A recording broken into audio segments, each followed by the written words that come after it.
Una de las consultas que podemos hacerle a la gente más experta es saber por qué bajaron las horas de educación física en los colegios y saber el por qué.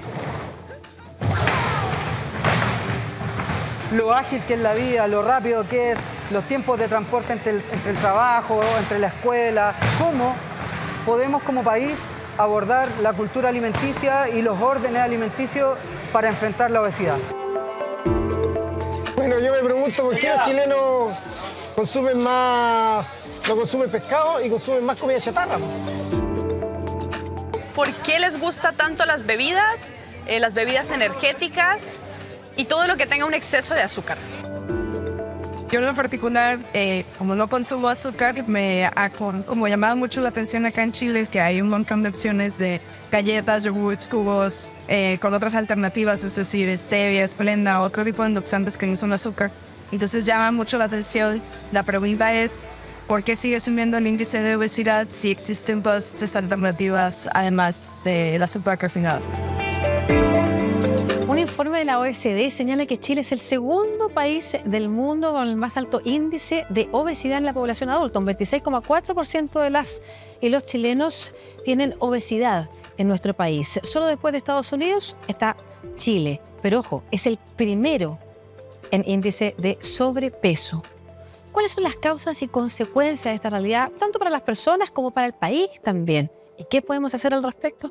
Lo conversamos en este capítulo de Hablemos de Chile.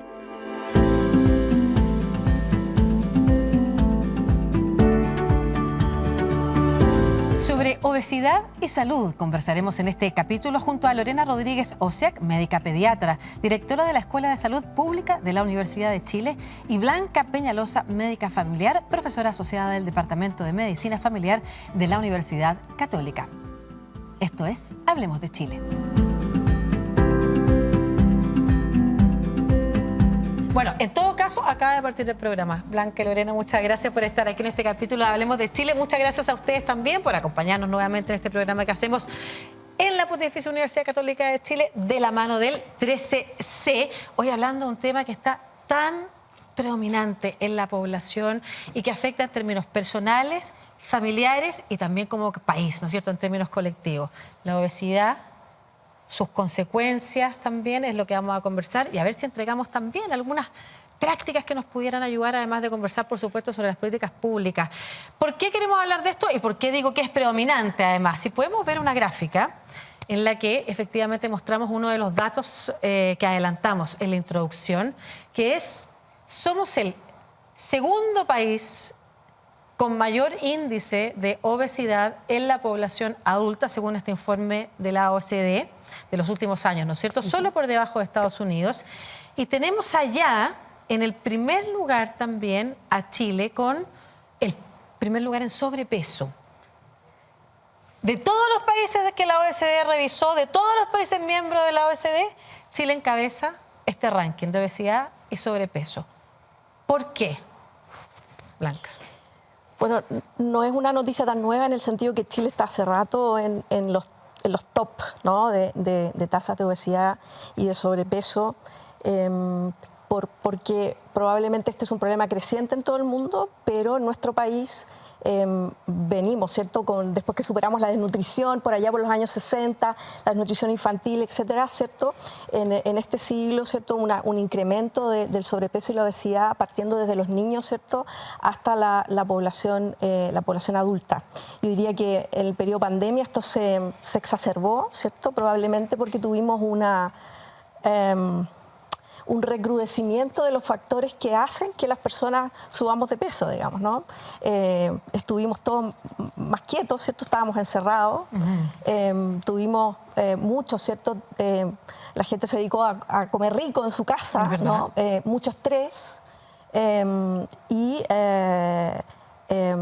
eso en el fondo marcó, ¿cierto?, un efecto que yo creo que además probablemente se ha quedado, digamos. O sea, no sé de cuándo son estos datos, pero... De los últimos años, 2022, 2023. Eso es probablemente uno de los factores que más ha marcado, digamos, ¿no? Pero es una tendencia que viene de hace par de decenios en el fondo. Perfecto. Y cuando hablamos de los factores, Lorena, primero saber si comparte efectivamente la mirada que tiene Blanca, y cuando hablamos de los factores o las causas que nos llevan a estar encabezando esos índices.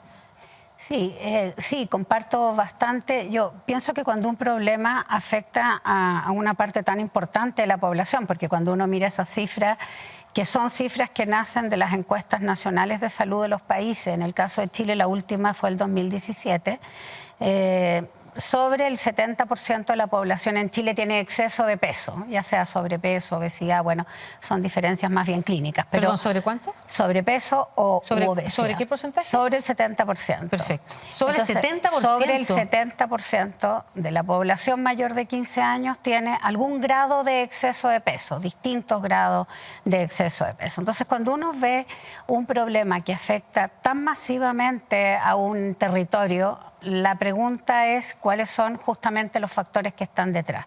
Y en Chile tenemos datos. Sabemos que 95% de la población requiere cambios en la dieta. Eso resulta de las encuestas de consumo alimentario, la que se hizo el 2010, hace hartos años, pero bueno, es un reflejo. Y entonces 95% requiere cambios. Algunos requieren cambios mayores, otros cambios intermedios, pero requiere cambios. Y por otro lado, sobre el 80% de la población es sedentaria, no se mueve. Por lo tanto, sumamos la mala alimentación y el no movernos mucho, evidentemente eso tiene relación con la obesidad. Pero no nos deberíamos quedar en esa superficie. La pregunta es ¿por qué nos movemos poco? ¿Por qué comemos tan mal? Y entonces ahí es donde vienen estas complejidades que hacía referencia antes mi compañera, que este tipo de problemas no pueden ser mirados solamente por la causa inmediata, sino que lo que llamamos las causas de las causas. La determinación social de la obesidad nos habla de género, las mujeres están más afectadas, nos habla de nivel socioeconómico, las personas más pobres están más afectadas, de nivel educacional, las personas con menor nivel educacional están más afectadas, nos habla de algunos territorios, en el caso de Chile, las zonas australes están más afectadas.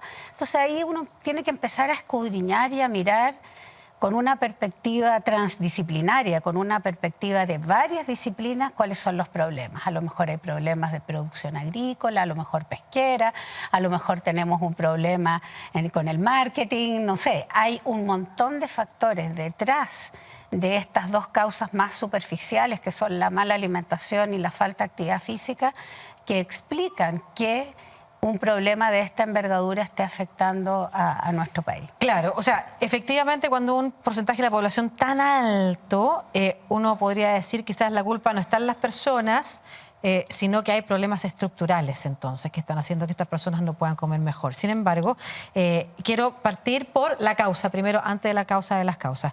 Y Blanca, ¿tú ahí qué nos puedes decir, por ejemplo, de los hábitos de las personas, para luego saber si es posible efectivamente que una familia por sí sola pudiera cambiar esos hábitos?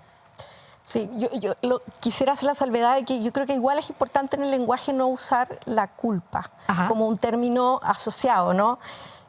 Porque en el fondo todavía incluso hay una discusión, pero la mayoría de los países están de acuerdo que la obesidad es una enfermedad, ¿cierto?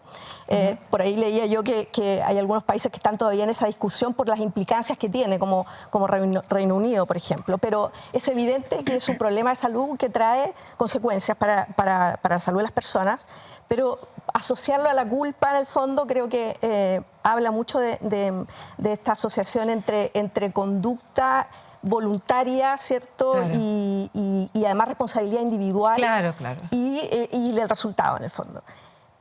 Tú me preguntabas por los hábitos. Los hábitos.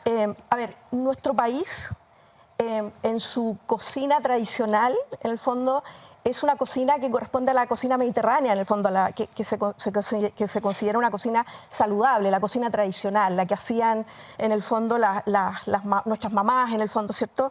La cocina de la casa, en el fondo.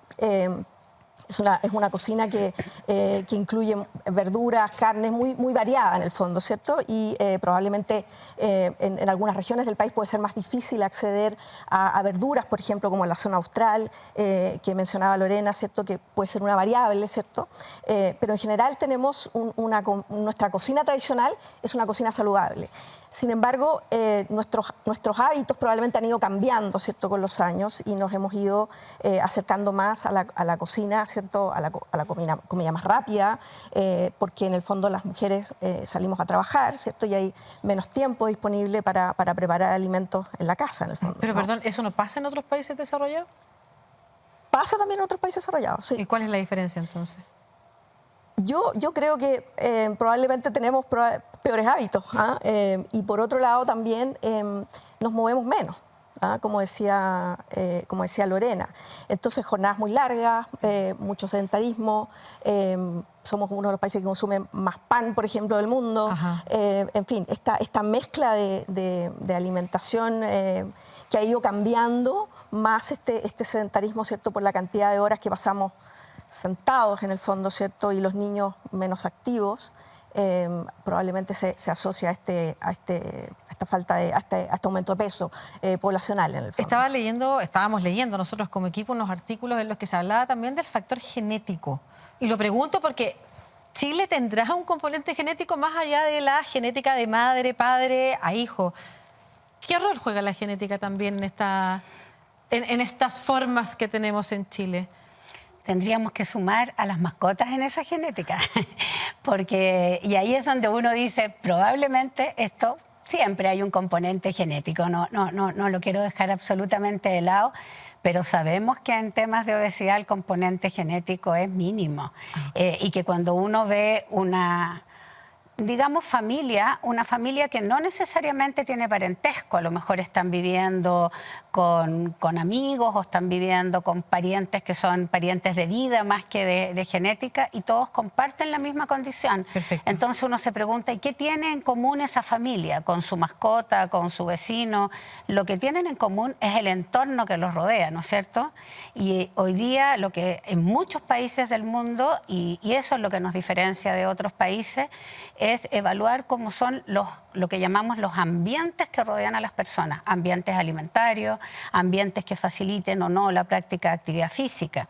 Y lo que sabemos entonces es que si la gente tiene más disponibilidad y más acceso físico y económico a alimentos que no son saludables, evidentemente esos son los alimentos que van a estar en el ambiente doméstico, que es el hogar.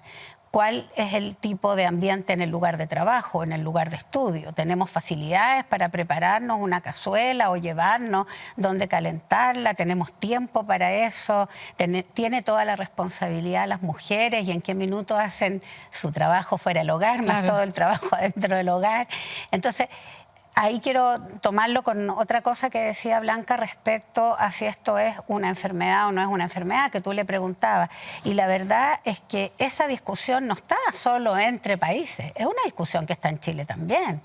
Algunos dicen, bueno, esto es una enfermedad social y debe ser enfrentado más que por médicos o nutricionistas, o hoy me van a querer matar todos. Yo soy médica, así que me estoy diciendo a mí misma, a lo mejor tiene que ser tratado mediante políticas públicas que miren a la sociedad en su conjunto. Perfecto. ¿Cuáles son las 3 enfermedades predominantes en Chile que tradicionalmente se asocian? Después podemos hablar si son enfermedades que dependen de la obesidad o no, pero ¿cuáles son? A ver, como decía Lorena, en el intermedio hay que entender que las enfermedades no tienen una causa, entonces son multicausales, pero la obesidad es un factor que influye, ¿cierto?, en el aumento del riesgo de tener diabetes, hipertensión, y esas enfermedades, ¿cierto?, te favorecen tener más infartos, más accidentes cerebrovasculares, ¿cierto? Por un lado. Sí, eso por el lado cardiovascular. Y por el lado del cáncer también, ¿cierto? Probablemente no es el factor más importante, no es tema de esta conversación, pero probablemente si uno dijera el tabaco, el más importante en el caso del cáncer, digamos. Pero el alcohol, pero influye, la obesidad influye indudablemente en el cáncer, que son las 2 principales causas de muerte en nuestro país. Ya, expliquemos bien lo que un poco deslizamos acá, que era la conversación que estábamos teniendo en comerciales. Nosotros teníamos pensado preguntar, y a raíz de lo que uno ve en los medios de comunicación en general, enfermedades asociadas a la obesidad. Sin embargo, esa perspectiva, tú estabas en desacuerdo. Sí, o sea, hay algunas enfermedades que se pueden dar más en las personas que tienen exceso de peso, pero no son exclusivas de ese grupo y entonces uno ve cuáles son otros factores comunes. Y dentro de esos factores comunes, los modos de vida, cómo nos alimentamos, si fumamos o no, si tomamos alcohol, si nos movemos, inciden, aunque no haya obesidad, en que aparezca ese tipo de enfermedades. Entonces, no quiero bajarle el perfil al problema porque es un problema y es un problema complejo. Lo único que quiero es sacarlo de esta mirada solamente de lo que los individuos hacen. Y fue muy interesante las preguntas del inicio, porque en esas preguntas todo el mundo dice, ¿y por qué no comemos pescado? Bueno, porque es caro y porque nos demoramos en prepararlo. ¿Quién tiene tiempo para eso? Y porque no está en todas las esquinas. ¿Y por qué comemos más bebidas azucaradas? Bueno, porque tienen un precio bajo, porque están en todas las esquinas, porque no hay que prepararlas. Entonces, cuando uno se empieza a preguntar ese tipo de cosas, empieza a mirar que detrás de la obesidad hay una complejidad social, podríamos llamarla política, social, económica, que tensiona los modos de vida de las personas. Habrán algunas personas que hacen un esfuerzo y logran cambiar su modo de vida, aún con todo en contra. Pero cuando uno tiene un niño y le dice, no comas esto, pero resulta que la publicidad de ese esto es súper atractiva y tiene superhéroes. Bueno, en Chile está prohibida la publicidad dirigida a menores de 14, pero no está prohibida la publicidad de alimentos no saludables dirigida a adolescentes, que también inciden en los niños. Entonces le estamos prohibiendo un conjunto de productos que están disponibles en todos lados, que le alcanzan con la moneda que llevó a la escuela y que además tienen un marketing tan atractivo que el niño tendría que transformarse en un superhéroe para decir, no voy a comer eso porque no es saludable. Que era lo que tú comentabas cuando veíamos este video, ¿no es cierto?, con las preguntas, que es como la gente puede hacer todos los esfuerzos, pero el entorno es obesogénico. Obesogénico. ¿Qué significa un entorno obesogénico? Un entorno que dificulta los hábitos o los estilos de vida en el fondo, que te ayudan a tener un nivel de una calidad de vida mejor, donde el peso probablemente es un indicador, ¿no? Como hablábamos antes, ¿no? Pueden haber personas que, por ejemplo, sean muy delgadas, pero hacen cero ejercicio, por ejemplo, ¿no? Y sean súper estresadas. Y esa persona igualmente tiene posibilidades de tener un infarto. Y es un muy buen ejemplo lo que conversábamos antes. Entonces, finalmente son los estilos de vida donde la obesidad es un marcador probablemente, ¿no? Pero hay otras cosas que están más sumergidas. ¿Sabes? Algo que no hemos conversado es qué consecuencias tiene esto en las personas. Sí, yo te iba a comentar una cosa que no hemos dicho hasta ahora, que es todo el tema relacionado, por ejemplo, con salud mental, ¿no? Que es un tema que no hemos tocado hasta ahora. Por ejemplo, el niño, ¿cierto?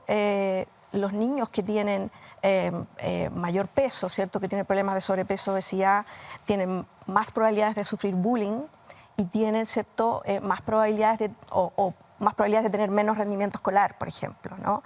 Por las dificultades que pueden tener. Esos son datos estadísticos, no individuales, no poblacionales. No quiero decir que un niño en particular, sino que son como los grandes datos. Entonces, y en adultos también hay un tema de salud mental, en el sentido de que el propio estrés, ¿cierto? Por ejemplo, la falta de sueño, se asocia con mayor riesgo de obesidad. Entonces, claro, uno empieza a darse cuenta que no puedes hablar solo de el peso de las personas, en el fondo. Claro, ¿no? estoy pensando además de los entornos obesogénicos que ustedes mencionan. Por ejemplo, somos el país en estadística más miedoso del mundo. Tenemos índices además de percepción de inseguridad muy altos, que afectan la calidad de vida, las ganas de salir a la calle a hacer algo en la noche después del trabajo, o afectan el sueño incluso, ¿no es cierto? Porque la gente está más ansiosa. ¿Hasta eso influye, por ejemplo, en que nuestro país tenga estos índices de exceso de peso? Yo creo que sí. Yo creo que sí. No, uno podría decir directamente, pero hace que las personas tengan niveles de estrés mayores y tienen conductas también, ¿no? Diferentes, yo creo. Claro, o sea, nos impactan distintos... Sí. Todos estos factores asociados nos están impactando de distintas maneras y parece que todos están relacionados. Ahora, hay una pregunta que quiero hacer que se desprende también de lo que tú señalabas, y que es que al estar culpando a los entornos, ¿qué responsabilidad quedan las personas también de poder hacer algo?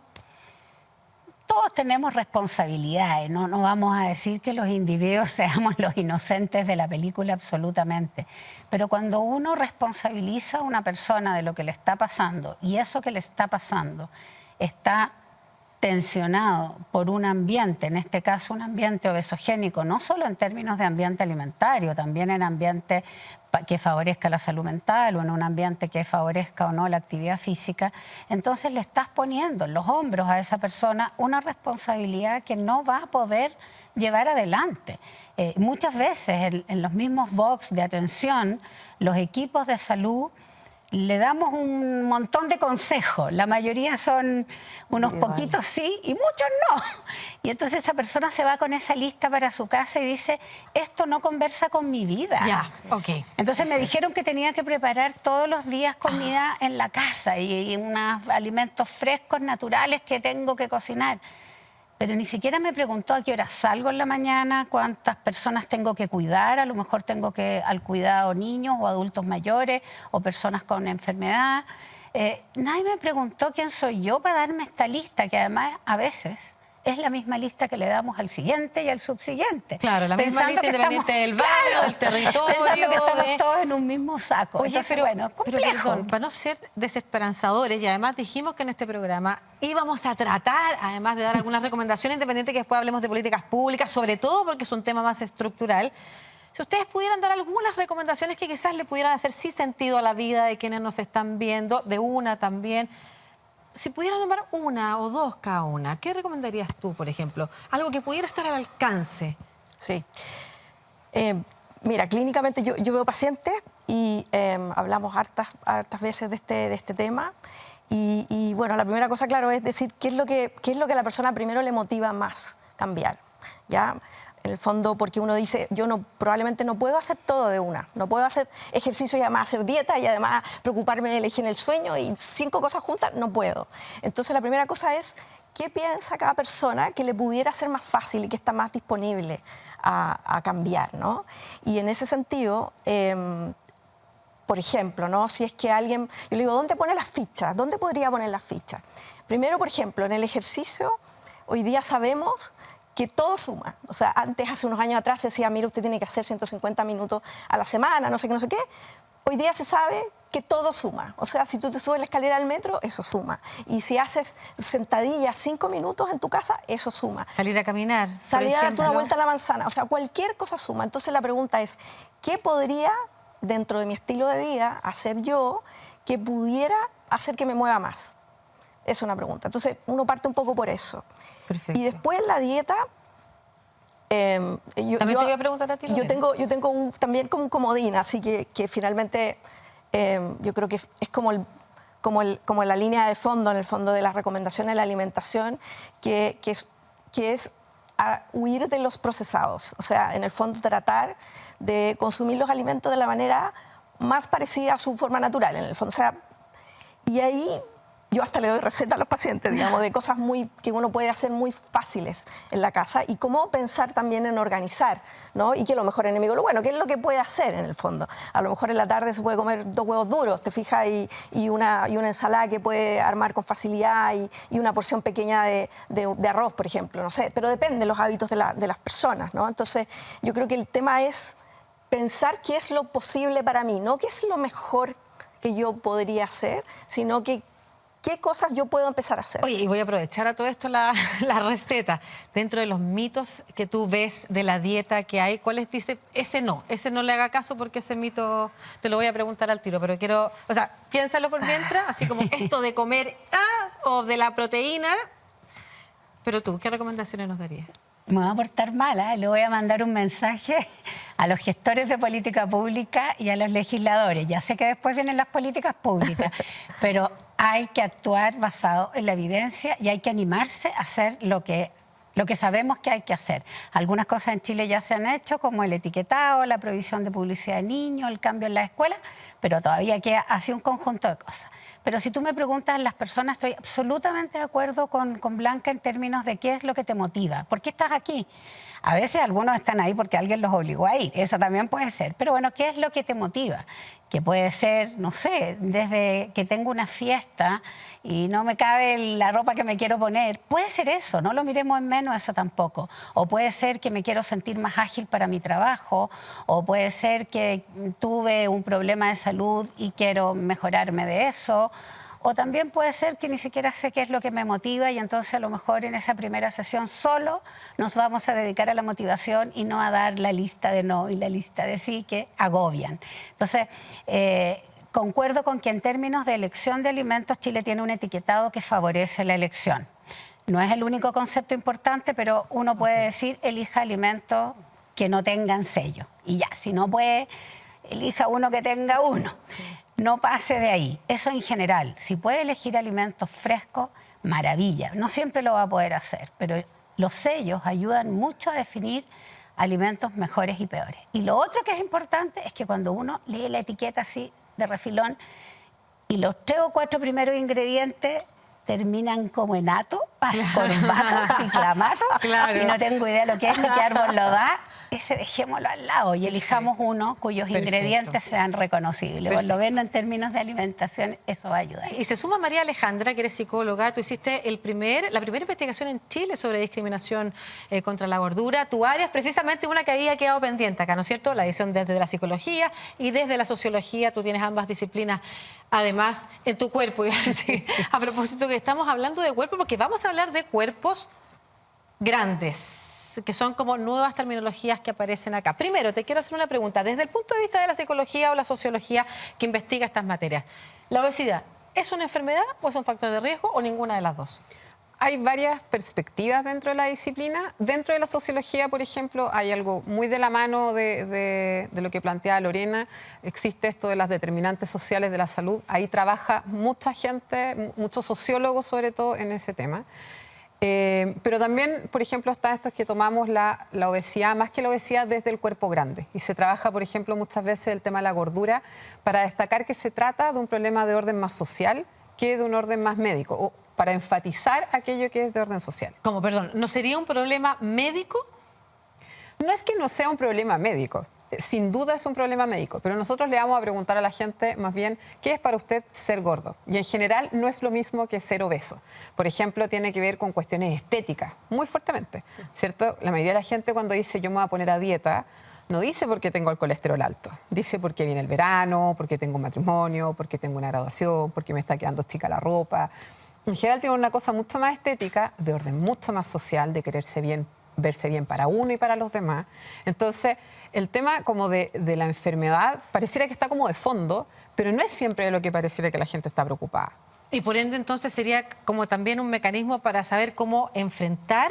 Primero, tú haces una distinción y has introducido aquí el tema de la gordura. Sí. Que ese también es bien relevante. Cuéntame un poquito de qué se trata esa distinción. ¿Por qué haces esa diferencia? Esa diferencia se empieza a hacer más o menos en el 70 en Estados Unidos, ¿sí? De hecho, es una distinción de un movimiento crítico que dice, hablan, por ejemplo, de la salud en todos los tamaños, y lo que tratan de decir es reivindicar el cuerpo grande como un cuerpo no necesariamente enfermo o un cuerpo patológico. Entonces dicen, en vez de hablar de obesidad, que es una enfermedad o asociada a enfermedad, vamos a hablar de gordura. Entonces tiene que ver con reivindicar una palabra que nosotros generalmente hemos tomado peyorativamente, ¿cierto? Perfecto, perfecto. Ya, y ahí voy a hacer una pregunta médica, porque una cosa es lo que yo opine o qué tendencia esté mirando y otra cosa es qué dice de la medicina.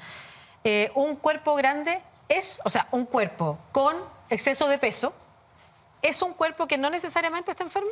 No necesariamente está enfermo, pero sobre todo, como muy bien decía Maturana, el lenguaje hace historias y construye realidades. Entonces, si nosotros enfrentamos esto solo como un tema médico, obviamos esto otro que estábamos conversando en el bloque anterior y lo que decían en las preguntas quienes entrevistaron, obviamos todo el ambiente social y esta determinación social del exceso de peso, si no queremos hablar de obesidad.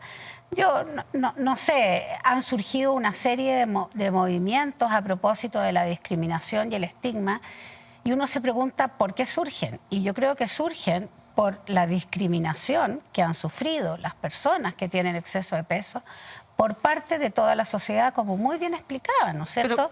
Desde el equipo médico, que tú entras a preguntar por qué te duele la garganta y te dicen, está todo gorda, tiene que bajar de peso, está obesa usted. Oiga, pero yo vengo porque me duele la garganta. Sí, ya vamos a hablar de eso. O sea, realmente hay como un un viraje a tomar este problema y esa persona se está sintiendo mal en ese momento. No lo está pasando bien. Ya hay ejemplos bastante peores del que estoy dando, que no voy a repetir acá, pero esta patologización o medicalización de un problema que es un problema social, sobre todo pensando en que no todos los cuerpos grandes son cuerpos que estén enfermos. Pero perdón, quiero que aclaremos bien. Nosotros partimos con una lámina que dice que en un estudio de salud, en la OECD dice que Chile tiene que tener alerta porque es el segundo lugar en obesidad en población adulta de todos los países observados y el primero en sobrepeso. Están hablando de algo que al país le debería preocupar, porque decimos no necesariamente, porque no todos los cuerpos grandes son, o las personas con exceso de peso son yo creo que personas con problemas de salud. Yo creo que ahí hay que hacer una distinción entre, a ver, ¿qué significa estar sano? En el fondo, ¿no? Porque yo creo que hay diversos cuerpos indudablemente y en la medida que uno tiene una diversidad también racial, por ejemplo, te das cuenta que esa diversidad es todavía mayor, ¿no? En las contexturas, en las formas del cuerpo. Y en medicina hay algunas definiciones como técnicas de lo que es sobrepeso, de lo que es obesidad, y que son conceptos estadísticos, como la mayoría de muchos de los conceptos de mediciones en medicina se establecen como valores para una población, y hay gente que se sale de esos valores, ¿no? Y que sigue siendo normal, ¿no? Eso existe.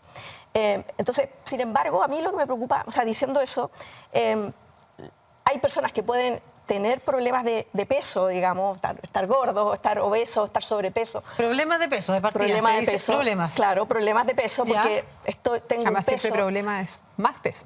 Claro, normalmente es más, porque ya no estamos en la etapa de que el problema era menos, ¿no? Antes el problema era menos peso, era desnutrición. Ahora es sobrepeso, ¿cierto? Por eso se dice sobrepeso. Pero en el fondo, las personas, yo me puedo sentir bien con eso, ¿cierto? Yo puedo estar sana, ¿no? Tengo todos mis parámetros normales. El único problema es que mis parámetros de peso, de peso, que es un estimador de grasa corporal, que finalmente es lo que se debería medir, ¿cierto? Pero independientemente de eso, yo digo, bueno, ese es mi problema, pero yo soy así. El tema es que hay una asociación entre esas características y problemas de salud futuro, y eso es así.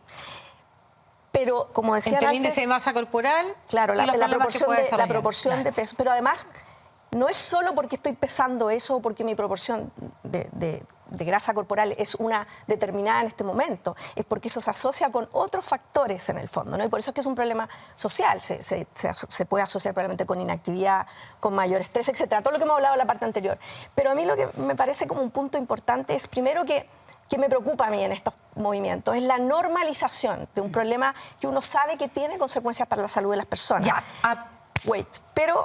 Pero entiendo que eso responde al tema de la discriminación, del maltrato en relación a personas con cuerpos más grandes, digamos. No me ha quedado claro entonces si una persona con sobrepeso efectivamente o con exceso de peso, o la población, o en Chile hay que preocuparse o no hay que preocuparse porque las personas pueden estar con exceso de peso y estar sanas. A propósito de eso, Body Positive, por ejemplo, un movimiento, ya tú lo estás mencionando, que trata de decir, no importa, somos cuerpos grandes, pero podemos estar sanos. ¿Cómo se relaciona eso con lo que tú estudias? O sea, estaba pensando en este tema como de la normalización. Yo creo que hay varias cosas que a veces han sido como... Porque nosotros en general tomamos las cosas de afuera, no somos como grandes inventores de ideas. Entonces la gordofobia, todo ese movimiento viene muy de afuera. Y muchas veces cuando lo tomamos como una parte. Entonces este tema de que, por ejemplo, se omite y se normaliza, ¿cierto?, los cuerpos grandes o la obesidad, etcétera. Más bien uno ve como evidencia que justamente dice lo contrario. Por ejemplo, la discriminación hacia la gordura está documentada desde cuando el personal de salud empieza a estudiar medicina, o sea, ya de ahí en adelante, pero además dificulta una serie de conductas saludables, entre otras cosas, que vayan al médico, porque además cuando van al médico lo examinan menos. Tienden a decir que todos sus problemas son problemas de peso, ¿cierto? Yo a alguien conozco que el oculista le dijo que tenía que bajar de peso, o sea, tú decís ya, todo pasa a ser problema de peso. Es más difícil ir al gimnasio, porque ser, digamos, la persona gorda del gimnasio es más incómodo. Entonces, no es un movimiento que justamente busca normalizar conductas que no son saludables, ¿sí? Cuando se ha visto así es porque o se ha instalado mal, ¿cierto?, o porque promueve ciertas cosas, pero más bien todo lo contrario, tiene que ver con mostrar cómo todos podemos tener una vida más saludable. Perdón, ¿tú estás de acuerdo o no? Porque algo habías adelantado en la pausa con el movimiento Body Positive. No, yo no estoy de acuerdo con el movimiento Body Positive, sobre todo en la forma en que lo hemos adoptado acá, ¿sí? Yo sí creo que son cosas a las que atender, pero tenemos que mirarlas bien. ¿Y por en qué el no Body estás de Positive, acuerdo? Porque supone que el Body Positive es ese movimiento que dice no todas las personas están enfermas, no, hay lo que que el Body quererse. Positive dice es eso, que yo me tengo que querer a mí misma independiente de, sobre todo, independiente de cómo yo sea. Entonces, claro, obviamente hacia las gordas tiene que ver con, tú tienes que quererte por ser gorda. O sea, siendo gorda aún tienes que quererte. Y a mí eso me parece que desconoce una realidad que es la que vive sobre todo, por ejemplo, una mujer gorda. Las mujeres gordas está mostrado que son discriminadas desde la prebásica, de hecho. O sea, las niñitas a los 5 años ya, entre una Barbie gorda y una delgada, quieren jugar con la Barbie delgada, porque la Barbie gorda es tonta, es mala, o sea, desde los 5 años. Las discriminan en el colegio, en la universidad, en el trabajo, tienen menos posibilidades de emparejarse. Si se emparejan, tienen menos posibilidades de emparejarse con un hombre, por ejemplo, que gane más dinero. De hecho, hay un estudio económico que muestra que las mujeres gordas se empobrecen a lo largo de su vida, dada como todas estas discriminaciones que van sumando. Entonces, una mujer gorda que no le gusta su cuerpo, a mí me parece que es una mujer que ha entendido muy bien cómo funciona el mundo y la sociedad, porque eso es justamente la que la constituye como sujeto de A lo rechazo. mejor más que entenderlo, lo ha sufrido. Lo ha sufrido, Claro, entiende total. cómo funciona el mundo. Entonces decirle, anda a querer la parte tuya que hace que tú sufras, a mí me parece que es como desconocer, ¿cierto?, la realidad de esa persona. Un poco lo que decías tú respecto, no sé, de darle una dieta a alguien desconociendo total y absolutamente cómo es su Perfecto. De vida. alguna manera el Body Positive lo que hace es tapar lo que efectivamente pasa en la sociedad y además vuelve a poner la responsabilidad en la persona. En la persona. Yo creo que quiero volver a la pregunta de si esto es un problema o no. Esto es un problema. O sea, yo creo que ninguna de nosotras quiere decir que esto no sea un problema, meterlo debajo de la mesa y decir no se preocupen porque hay cuerpos gordos sanos. Es un problema. Solo que no es solo un problema médico, no es solo un problema nutricional. Esto es un problema que va mucho más allá. ¿Y por qué la OSD nos pone ahí eso? ¿A quién quiere remecer? ¿A las personas con exceso de peso? No, a quienes quiere remecer es a los estados y decir qué está pasando en su país, que usted, siendo un país chiquitito por allá, bien al sur, que no sabemos ni dónde queda, está en un lugar tan cercano a Estados Y Unidos. desde ese punto de vista, ¿qué tendrían que hacer los estados? En particular, nuestro estado. Hablemos de las políticas públicas con todas sus perspectivas distintas. Tú haces clínica, tú ves psicología y sociología social del tema de la gordura, ¿no es cierto?, y discriminación. Tú estás en las investigaciones, además, vinculadas al plan contra, ¿no es cierto?, la obesidad, la estrategia que se ha lanzado en nuestro país. ¿Qué es lo que se tiene que hacer según tú? Le voy a pedir las medidas más urgentes a su juicio de implementar. Yo creo que lo primero que hay que hacer es lo que la evidencia ha mostrado que tiene mejores resultados. Y ahí no son muchos los elementos, lo que sí es que son complejos y no dependen de quien tradicionalmente lidera estos temas, que es salud. Así es. Hay que mirar el sistema como un sistema, es decir, qué es lo que estamos produciendo, exportando, importando, qué tipo de alimentos hay disponibles en Chile, qué disponibilidad hay a lo largo de todo el país. No es lo mismo lo que está disponible en la región metropolitana que en la zona más austral.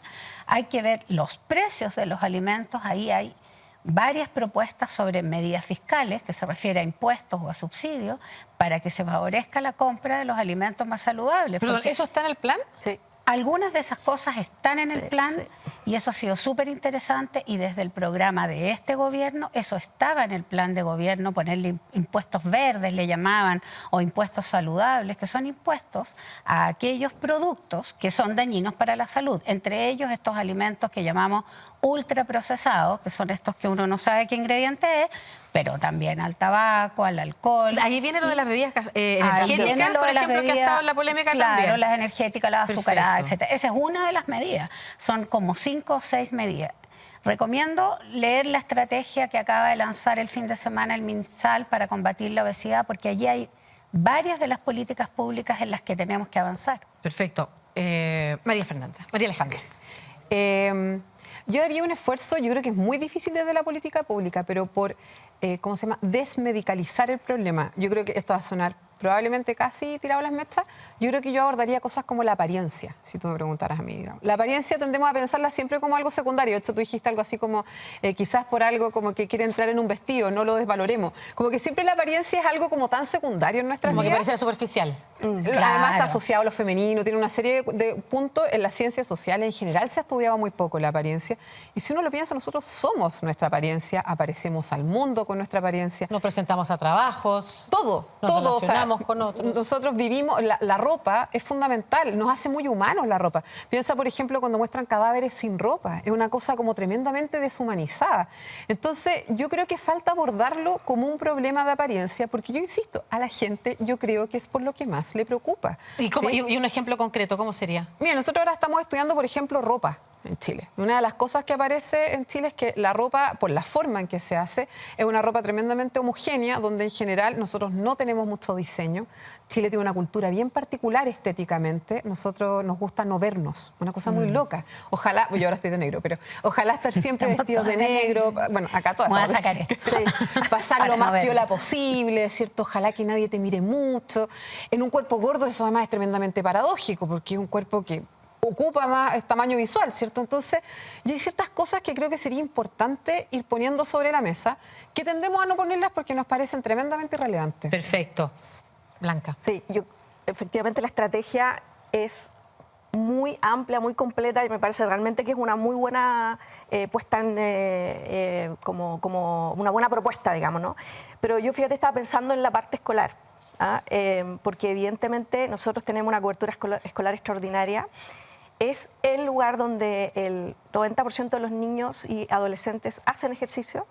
Y ahí estábamos hablando lo que decía muy bien la pregunta, ¿cierto? Que esta cosa absurda, que además incluso desde las neurociencias hoy día sabemos que moverse mejora el rendimiento intelectual, académico, la concentración, etcétera, digamos. O sea, está mal por todos lados dejar de mover, que los niños no se muevan y que los adolescentes no se muevan.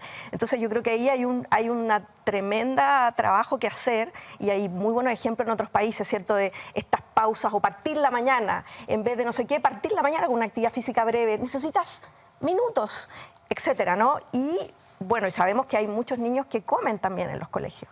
Entonces, yo creo que la escuela aquí es una llave muy potente para ayudar en esto, para que los niños y adolescentes de hoy día, ¿cierto?, no sean los adultos con problemas de peso mañana. Vamos a despedir el programa. Les quiero agradecer a las tres por toda la información interesante. Para que no queden dudas respecto de la ropa, invierte en verte bien para sentirte mejor, ya que es efectivamente una manera en la que te vas a mostrar al mundo y te vas a enfrentar también a las realidades de las personas con exceso de peso. Y el mito, las cosas diet. Muchas gracias. Light o diet. Light o diet. Para bajar de peso, no. O para mejor salud, no. Muchas gracias a las tres por esta conversación. Gracias y como a ti. siempre, a ustedes por seguirnos en cada capítulo de Hablemos de Chile. Recuerden que este capítulo queda en las plataformas sociales digitales de Media UC y por supuesto cada uno de estos relatos en su profundidad y los puede revisar. Muchas gracias. Hasta un próximo capítulo. Chao. Muchas gracias. Súper interesante lo de